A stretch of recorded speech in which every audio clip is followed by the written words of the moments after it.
Hello, my name is Chris Hopkinson and I'm going to be presenting on some of the regular field techniques that we perform at our hydrometeorological array near the Westcastle field station in the headwaters of the Oldman River Basin.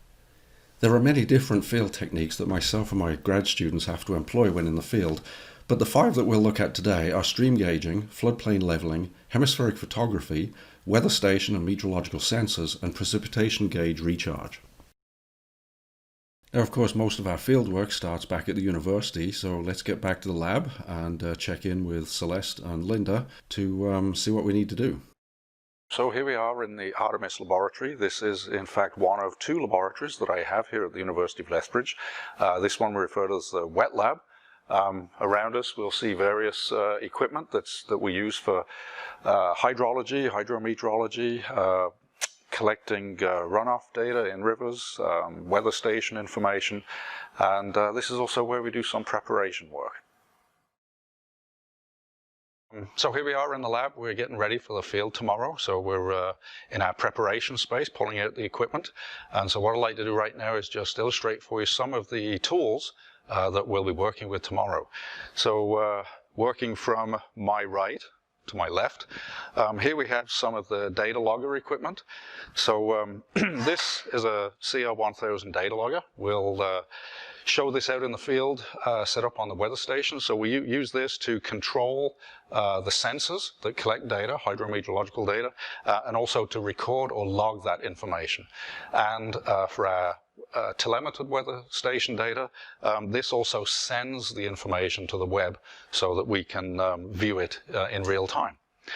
Obviously we need something to power that, so we have a battery, and most of our battery systems are also hooked up to a solar panel to maintain charge. Now this is kind of old school. This is old technology that we used to use. So we would connect the data logger up to a keypad, and this keypad would allow us to send commands, retrieve data, and if we wanted to retrieve data, we have various mechanisms, but we could utilize a can't remember what you call these, a storage module like this, but that's pretty old school. The way we do it now is we will go to the station with a laptop, and we can upload programs, download data, view it in real time. And so if we were all out in the field at the weather station today, I'd probably have the laptop hooked up, and then we could see, or we could interrogate all of the sensors. Okay, so that's what we will look at in the field with the weather station data. Moving along, one of the other sensors that we have installed to monitor runoff is this hobo. What's it called? It's a water level logger, and so we have another one of these actually installed in the creek, and it monitors the water pressure of the water level over the top of it. And so that's installed in situ. So we'll go out tomorrow and we'll look at that, and then we utilize this shuttle to interrogate the data that's stored on there, download it, and then pull it back and upload it to a laptop for analysis. So that's how we capture our water level information.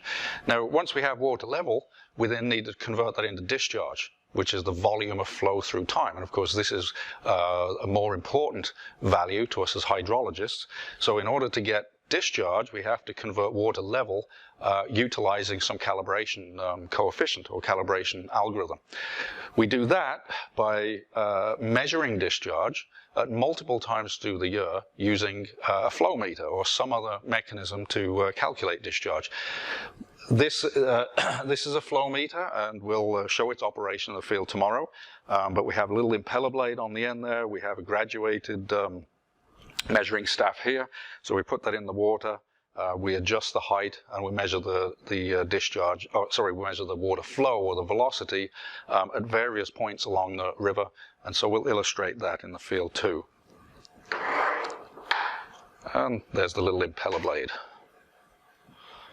Okay, so this is hooked up by a wire to the flow meter, and on here we get a readout of the velocity of that impeller blade in real time.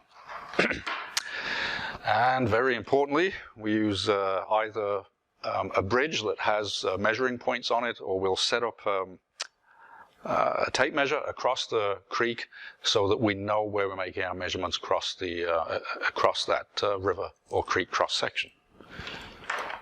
Okay, now For very high flow situations, we might be above the banks, and so now we're into the floodplain. Now, it's not advisable to be measuring discharge during the middle of a flood, but if we want to calculate discharge using other mechanisms, we need to know what the carrying capacity of the floodplain is. And so one way we can do that is to measure the kind of the morphology of the floodplain as we go out from the channel out to the floodplain terraces. And so one way we can do that is, well, a good way would be just go fly a LiDAR survey. However, that would be a very expensive way of doing things. A cheaper way is to go out with a survey staff like this, a leveling staff, which you can see has got measured heights above ground on here, so 0 at the bottom. You see heights above ground here. We can extend this upwards to 3 or 4 meters. And then what we'll do is we'll rock this backwards and forwards at a point in the floodplain that we want to measure the height of. And then we use this optical level somewhere else to measure off, to record the height. And so as we move along the floodplain, this will move up and down. And as this moves up and down, this level is always recording the same plane. And so we can make measurements of that up and down change in morphology from here. So we'll demonstrate that in the field as well tomorrow. Now finally, the last tool I'm going to illustrate is a digital hemispherical camera. Now this just looks like any kind of DSLR, but the one thing that's special about it is that it has this hemispherical lens. You might be able to just see there's a bit of a dome on the lens there. And so what that allows us to see is everything that is around the end of this lens out to the horizon. So that's why it's called a digital hemispherical lens. It images the entire hemisphere above this. Okay, so that's most of the equipment that we'll be using in the field, but before we can head out there's one thing we still need to do. We need to prepare all the chemicals for the winterization of our Geonor total precipitation gauge. Okay, I'll do that. So I'm mixing up the chemicals for changing out the Geonor precipitation gauge in Westcastle, so both in the ridge and in the valley. And the valley one is a smaller gauge than the ridge is, so I'm mixing up chemicals. We need 2 different types of chemicals to keep the water and snow from freezing when it goes into the gauge, and those are this is the glycol, and then there's also methanol or methyl hydrate that goes into the bucket, and we mix it so that it's the same density as water. And so the ridge is has a larger container, so needs a lot more chemical, which is why you can see the -20 for the field station, okay, has a smaller amount of the methanol and glycol than what the ridge does. So this is the methanol right here, and I'm just finishing up with the glycol. So I've got one of the buckets. So the concentrations that we use are a 60-40 split, and we do the chemicals based just on a lookup table. And so what we do is we just look at what temperature we want to actually have the solution good to. So for the first swap that we're going to do out in the field in the fall here, we're mixing it to -20, and then I'm going to also mix another set of chemicals that we will leave out at the ridge because it's difficult to get to, and so we'll just leave them in the shack, and I'll mix those ones to -7, and so they're a slightly smaller amount of chemical that we'll need for the warmer -7 temperature. So I've already gone and calculated out what we all need, and which is my little chart that I've put on the board there, and I'm just in the process now of mixing. And so like I say, I've got the -20 for the field station, and I'm almost done mixing up the ones for the ridge, for the glycol, and then I'll move to doing the -7 set. So I'll just continue pouring up chemicals. So far I've measured out, of the 4.8 liters, I've measured out 4 liters, so I just need another 0.8 liters of this one.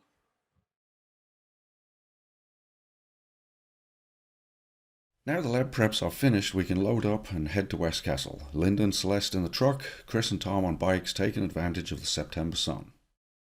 At the field station we will check out the meteorological instruments, recharge the Geonor precipitation gauge, conduct some floodplain levelling, a stream gauge, finish off with some digital hemispherical photography before heading up to the ridge for some tower maintenance and another Geonor recharge. Okay, so first of all we're going to check out the weather station, so let's head over there.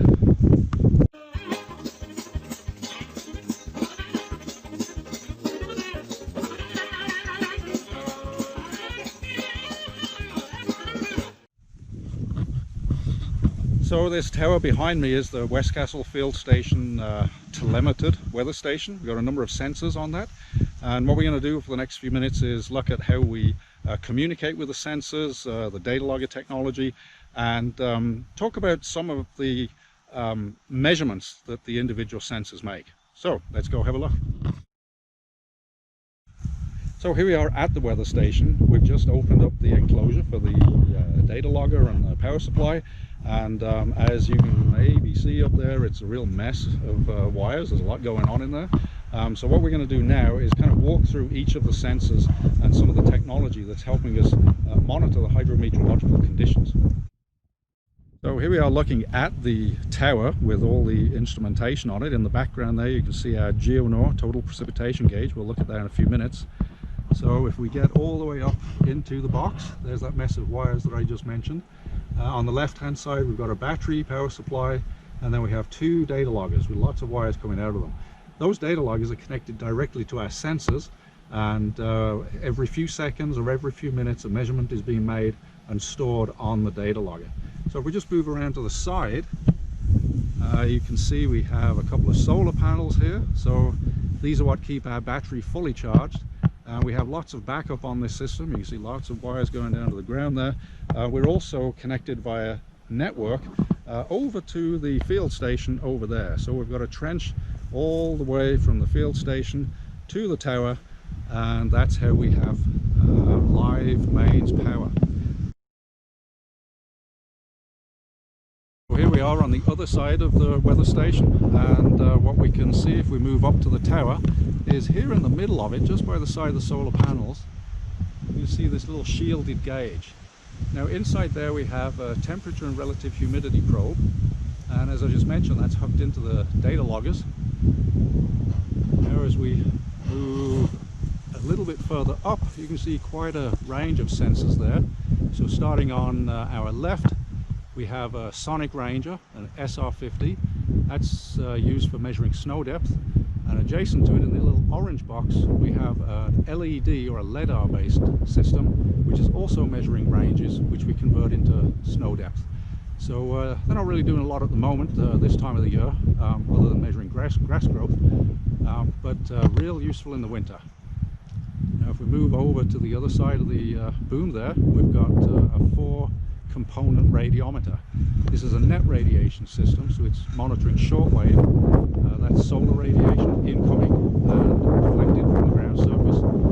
That's the sensor with a little glass dome on it. The other sensor on the left is measuring long wave radiation. And again, we've got the incoming from the sky and the outgoing from the ground. And then if we move even further towards the top of the tower, you can see we've got a little wind vane, wind monitor.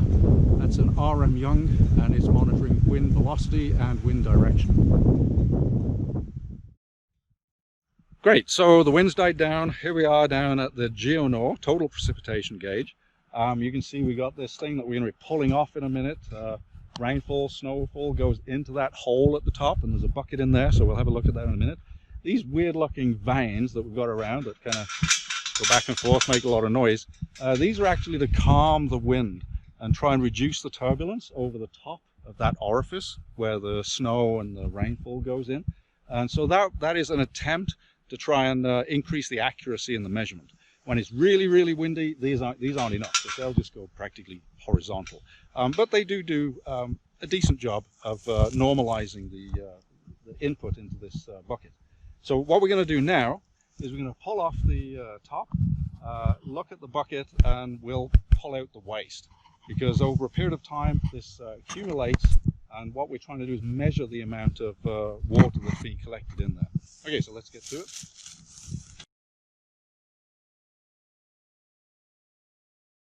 You can see this is the pan that this bucket is in is mobile, and so this is connected to what's known as a vibrating wire. Now, you can't hear it, but I can just about hear there's a little ringing sound coming from that wire. The change of the pitch in that wire alters with the mass that's resting on this. This is basically a weighing scale, and so as more water goes in here, it gets heavier, it pushes this weighing scale down, and that changes the frequency on the wire. As that frequency changes, it sends a signal back over to the weather station over there, and the data logger picks it up. And so that's how we measure the amount of water that's in here. And of course, over time, as more rainfall and snow melt goes in there, then that gets heavier. So that's how we record precipitation, and this is known as a totalizing precipitation gauge. Okay, so I'm going to pull this off and we'll get rid of the waste. Inside there. Lots of bugs.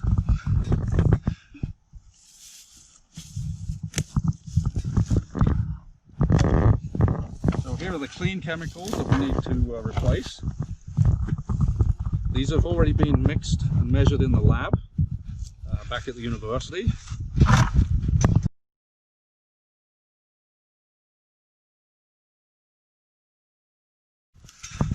So Celeste has just dumped out the waste fluids. That's a mix of water and antifreeze. And the reason we have to have antifreeze in there is to stop the water from freezing, because obviously we're in the mountains, it can get real cold at night sometimes. And we have to use a certain mix of two different chemicals. We've got a glycol mix and we've got a methyl hydrate mix. And we have to mix them in the right ratio so that when they're combined, they have approximately the same density of water. And the reason they need the same density of water is so that they mix evenly and we don't get layers or stratification in that bucket. Because any kind of stratification in the bucket means wherever the water's on its own, it's going to freeze. So that's how we prevent freezing. So Linda's now going to demonstrate pouring those chemicals into the bucket.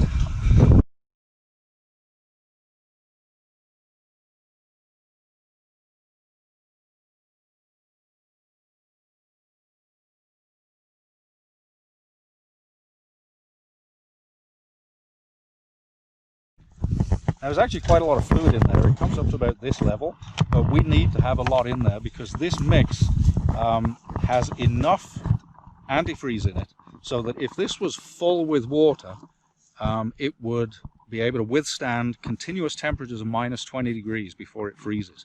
Now, that's not going to happen until much later in the winter. Right now, we could probably get down to minus 40 or 50 degrees and this won't freeze. But as it gets more and more dilute with water, then that freezing temperature is going to go down. But we know, based on the mix we've put in, that when this is full, it'll be able to withstand multiple days of minus 20 degrees. And so that's what we're aiming for, because usually we will get minus 20 degrees, but it doesn't normally stay that cold for, many, many days at a time. Okay, so now we're ready to put this back.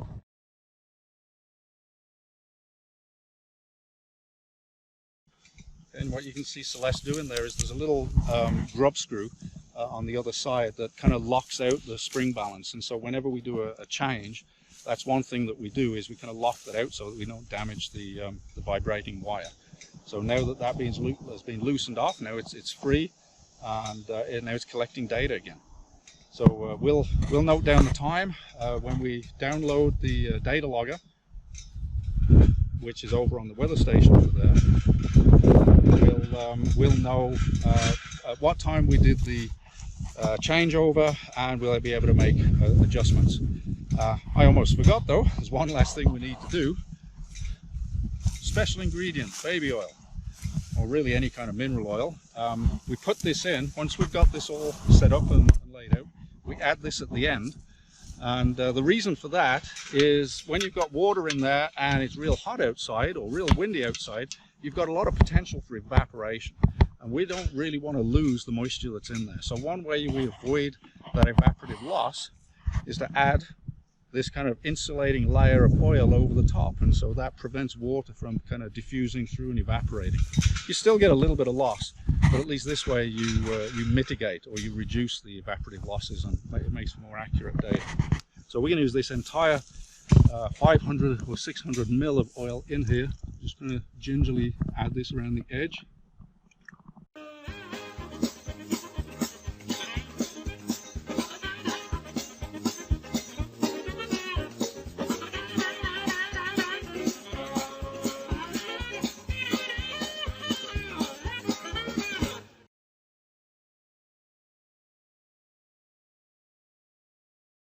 In levelling, we use an optical level and a level rod with stadia marks to record changes in ground elevation relative to a horizontal plane. The stadia rod is moved along a transect or traverse of desired ground elevations, and the differences in height relative to the horizontal plane are observed in the crosshairs of the optical level. First, we need to set up a tripod where we can see our transect, and then ensure the optical level is itself accurately bubble level to a horizontal plane.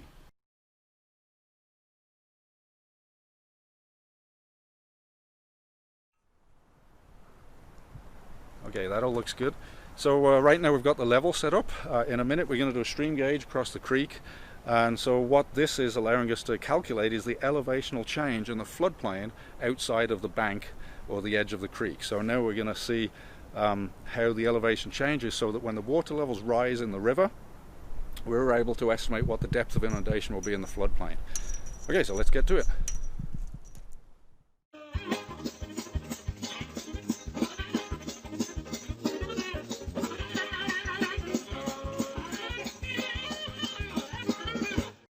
Here you'll see I am rocking the levelling rod back and forth. We do this so that the observer can record the height when the rod is truly vertical, which is when the crosshair is over the lowest stadia reading above the ground surface. Okay, so while we've got some people off measuring the floodplain levels, we've got a group here also doing the discharge measurements. So what that involves is measuring the cross-sectional area of the creek and making velocity measurements at increments along. And so now Celeste and Linda are going to show us how that's done. Okay, you can write down 17.54 as left bank, 0 depth, 0 velocity. Yeah. And 17.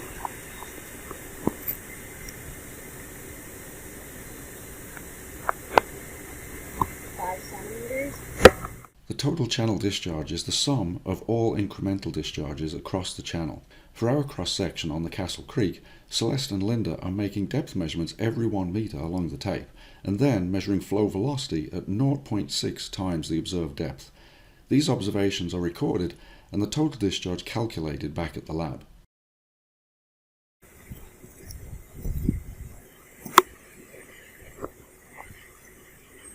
Okay, so while Celeste and Linda are out doing the stream gauge, we're now on the floodplain area, and what we'd like to do now is get some understanding of the vegetation that's around us. As we know, the vegetation influences the flow of water across the floodplain, and so one of the metrics we're interested in is the leaf area index. And so using a digital hemispherical camera like we've got here, we can actually take a full hemispherical photograph of all of the vegetation above this point on the lens. And now we could take the image right at the ground level, or we could take it up to this height. This is known as this is known as breast height, so we're 1.3 meters above ground. And that's just a convention that we often use. And so using a camera like this is really convenient, of course, because we can see the image once we turned it on. Okay, so you can see we've got a circular image in there, which is a little bit unusual for looking at the back of a camera.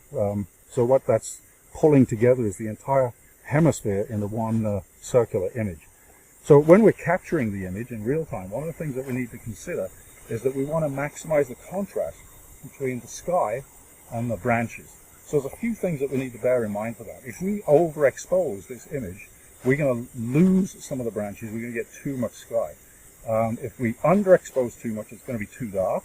But in fact, what we try to do is underexpose just a little bit, and that maximizes the contrast. Now, another thing we need to bear in mind is that if it's a real windy day, you're going to see those crowns, those tree crowns moving backwards and forwards, and that can create a lot of blur. So you need to use a speed, a shutter speed that's high enough to kind of freeze that image so you don't get that kind of blur. So a few things that you need to bear in mind. It's usually not enough to just stick it on auto. You have to think about your exposure and your film speed. So yeah, a lot of things to consider.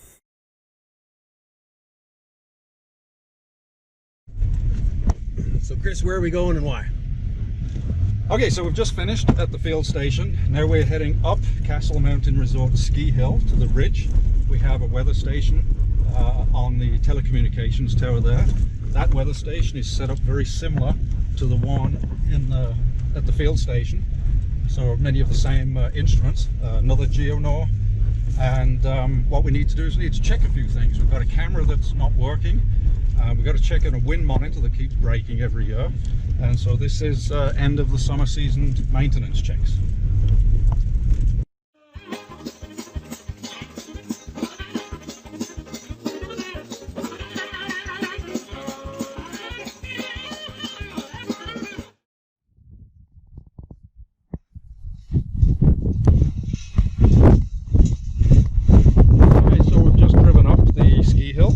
From the field station where we did the weather station checkup and the Geonor fluids changer for the winter. We're going to do the same thing here on the ridge. Big differences in the valley. We're about 1,400 meters above sea level. Here on the ridge we're at 2,100 meters above sea level, and we're really lucky because all of our instrumentation is accessible. We can drive up the ski hill, and we're able to use the telecommunications technology, and it's also all networked, so it makes everything real easy. So, okay, let's get to it.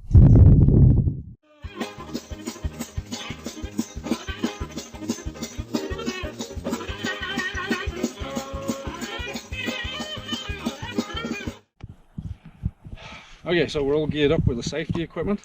We're just finished with the Geonor, and now we're going to do some checks on the tower. We have the same kind of equipment as we have down in the valley. For several couple of differences, the camera has had some connection problems lately, so I'm going to check on that. Then I'm going to head up to the top and check on the wind vane, because the last couple of years they've been sticking, and they need a bit of a check too. So let's head up.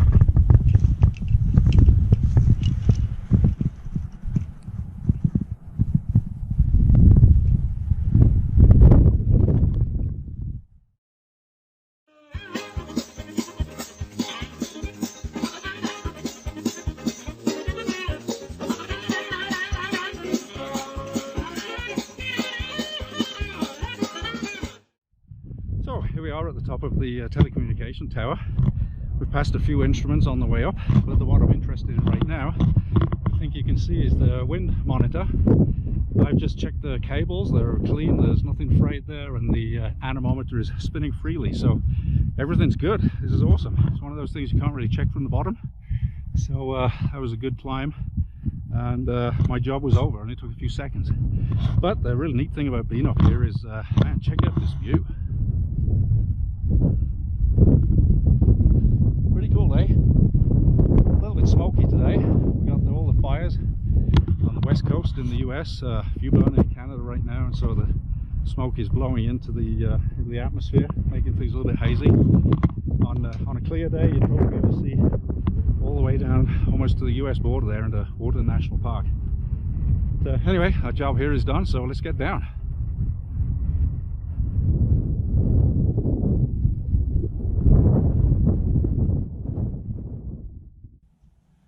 Okay, well, we've just finished on the tower. We've finished with the Geonor, checked everything on the tower. Celeste has managed to get the camera working again, so all is good. And it's only 3:30, so it's time to head down to Boston Pizza and get some supper.